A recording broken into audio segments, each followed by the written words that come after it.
Hey guys.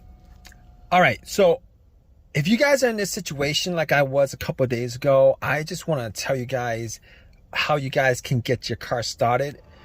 So basically this situation is a crank no start issue. So basically my car worked fine for the longest time. I had no issues whatsoever. Battery was good. Haven't had battery issues at all. And out of nowhere, I parked it, got a crank no start issue. And the thing about it is, it drove fine the whole entire day, had no issues whatsoever. I went to a bunch of places.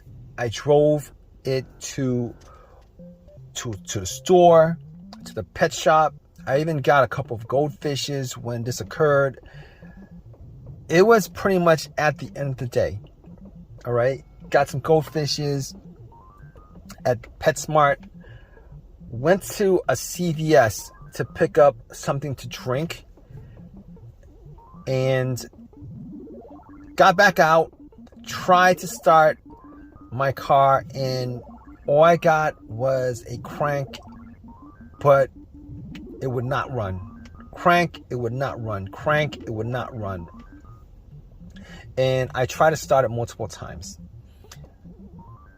So I was a little bit worried because it's very, very, very warm out. And probably like in the mid 90s. Had some goldfish in a bag. And I was worried that those goldfishes might die. So I was a little bit stressed out with the whole situation. All right. I did get something to drink. I did get a can of Coke in Arizona. And they were kind of cold. So I actually put it in the bag where the goldfish were and hoping that the goldfishes would survive. But that's neither here nor there. And so I turned on my headlights, all right, just to see whether it could be a battery issue because the battery was never changed. I did not know the condition of the battery or how old the battery was. Did not know the condition of the battery terminals, etc., etc. But I know that I didn't have any issues previous to this.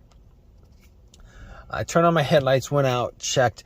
The headlights were very, very bright. The cranks were very, very strong. It wasn't like it was struggling to crank. It wasn't like it was struggling to crank at all. It was the cranks were very, very strong. All right. Now, knowing from previous experiences, if the battery is weak, I would normally get a weak crank. Like it would try to start, but it wouldn't. And the more you crank it, the weaker it got till it just would not crank it on you because your battery's dead. However, I was getting strong cranks, but I had to eliminate the battery 100% in this situation because you never know, because there's like a lot of electrical parts in the car and you never know. All right. Well, you kind of know, but you never really know because when it comes to troubleshooting vehicles, I want to just go down the list and just eliminate one after another, after another, after another.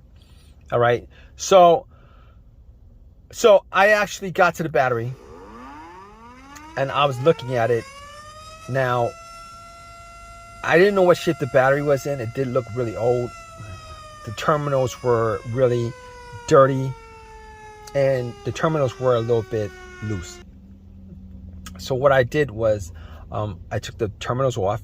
I got some paper towel. I took my Coke and poured it on the terminals, cleaned it up as best I could, and cleaned off a lot of the green, whitish stuff that was on there. Popped it back on, tried to start it, and did the same thing. Strong crank won't start. It didn't start. Strong crank didn't start. So I was thinking to myself, you know what? I was still getting a strong crank after like cranking it 7 times. And to me, that pretty much says that the battery is pretty good. Even though the battery looked kind of old, pretty old, but it was under the hood. It was the battery. You know, after a while, if you put anything and not look at it after a while, you get dust on it and dirt and all that grime and all that stuff, right? So I was thinking to myself, 90% sure it's not the battery. I can't say 100%. You can never rule out, you can never rule that out unless you're able to get the car started, or are you able to test it out? So I didn't really have a jumper on me. I didn't have a jump pack to jump it. So I wasn't able to test, say 100% it was in the battery. But seeing as how the headlights were bright and it was cranking strong after 7 tries, I eliminated the battery altogether. All right, I eliminated the battery altogether. Now, I was thinking to myself, with this scenario, it could be a lot of different things, right? It could be the camshaft position sensor, it could be crankshaft position sensor, it could be the throttle position sensor, it could be the mass airflow sensor, because there's like a lot of sensors on the vehicle. It could be a lot of different things. But here's how I was able to eliminate all those things. I was able to eliminate all those things because normally if any of those things were to cause this situation, there would be a check engine light. There would be a check engine light and sometimes the check engine light would be blinking, telling you that it's more of a serious issue. But here's the thing: I did not see a check engine light on the dash. There was no check engine light. I know that 100%. Not that I was checking out for the check engine light being an issue, but I was looking at the dash the whole entire day, glanced here and there, did not see a check engine light on the dash. So I know now I can't rule that out as 100% because I couldn't get the car to start up. Now if it started up and there was no check engine light, you know, I could say 100% that it wasn't the check engine light. And I didn't have an OBD2 to pop it in to scan it. Did not have an OBD2 to pop it in to scan it. However, I was going to rule that out because I was going through scenarios as best as I can because it was getting pretty warm and my goldfish, my goldfishes were gonna die. So I was like, all right. Should I call AAA? Maybe I could go back into CVS with the goldfish and put it in the fridge, you know. But you know, I was like 20 minutes into that, and I had to get something. I had to get something. Well, I was hoping that it was an easy fix. Get something. All right, so I was like thinking to myself, what else could it be besides this? All right. So I checked out the fuses. All right. Checked out the fuses, made sure that, you know, I didn't smell anything that was burnt. I didn't see anything kind of burning on the top of the fuses. And I looked at the fuses and everything looked good. Now I didn't have a fuse tester to test it out, but just from eyesight, everything looked good. Smell test didn't look like anything burnt out. I did actually check a couple. I think I checked a couple of specific fuses. I'm not, but none of them looked like they were bad. All right. So at that point, I was thinking to myself, it could be the relays. It could be maybe the fuel pump relay, the fuel pump itself, the car's ECU that's the problem. And I got back into my car, you know, and I thought to myself, well, could it be the fuel pump?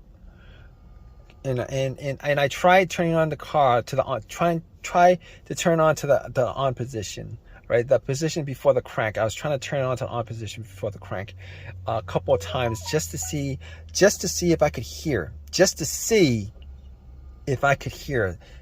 That really doesn't make any sense, but I tried to listen to the priming of the fuel pump. Now, the priming of the fuel pump will sound like a whizzing sound. All right, it would be a low hum whizzing sound because you can hear the motor just running. All right, it'll maybe run for like a second, maybe less than a second or two, whatever it is, and I was able to make out that it wasn't the fuel pump because I could hear the humming. All right, maybe it was just me, but I could hear the humming. So I was like, you know what? That's probably not the issue. That's probably not the issue. So I was thinking to myself, what is it that could cause this? Because I was running out of troubleshooting ideas for this situation. All right, it's because there's nothing noticeable, nothing that was noticeably wrong with the car. And I was thinking to myself, you know what? There's a strong possibility that it could be the key fob, because I never changed out the key fob battery. And I knew somebody who had this particular situation come up where I tried to help them out, and it turned out that it was something as simple as the key fob battery that was causing it, because the battery was either dead or so low that the car could not read that the key fob was in the car. The alarm, the remote was in the car. So I'm at CVS. It's worth a try. I'm at CVS. It's worth a try. It'll be a quick fix if that is the fix, and I could save my goldfishes, etc., etc. And I was like, all right, so I'm gonna take the key fob battery out, because anything outside of this, I wouldn't be able to diagnose without a scan tool, without going through all the fuses, without going through the relay, etc., etc. But since the fuel pump was making a sound, I knew that the relay was working. But anyway, I took a chance on it, hoping that maybe I could fix the situation and just get home real fast. So key fob, I went to CVS, bought a battery. I took the key fob battery out because there's variations of the flat batteries, so I matched it up, put the battery in, ran back to my car, and tried to start it. Crossed my fingers, hoping that it would start, so that the goldfishes would, I could save the lives of the goldfishes. And get my car started without having to put in any more money outside of the $6 or $7 that I spent on the battery. And I turned it on. I tried to crank it. It cranked and it turned on. It cranked and it turned on, guys. So I was relieved, and I've had no issues with it since. I was relieved. I had no issues with it ever since. And it's been a couple of days. I know for a fact that it is the battery, the fat battery and the key fob that's the problem. And I'm hoping that if you guys are in this situation, you guys probably are in one of these kind of situations where you have a crank no start, and you guys are trying to find a solution for it. I'm hoping that you guys have this easy of a fix as I did. So if you guys have this situation, you guys went through all the troubleshooting steps, and you guys are pretty much at a loss as to what to do next. All right, spend $6, get a brand new key fob battery. Take the key fob battery out of take the old key fob battery out of your remote, swap it out, and then try to start it. Hopefully you guys have as much as an easy fix as I did with my car. All right, hopefully that works out for you. If you guys have any comments, definitely leave a comment in the comment section. Please subscribe. Please give me a thumbs up. All that good stuff, right, guys?